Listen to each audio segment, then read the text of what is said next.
How to change region on McDonald's app. Hi everyone, this is Rose from Create Login and Delete.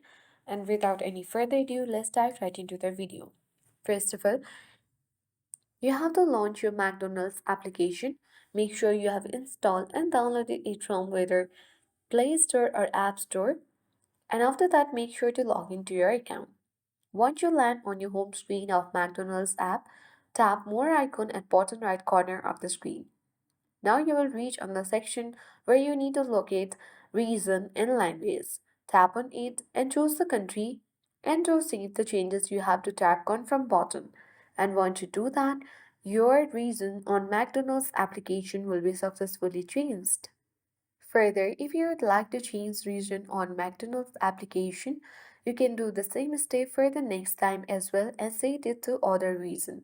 So that's it. I hope this guide was helpful. If it was, then do like, share, comment and don't forget to subscribe our channel.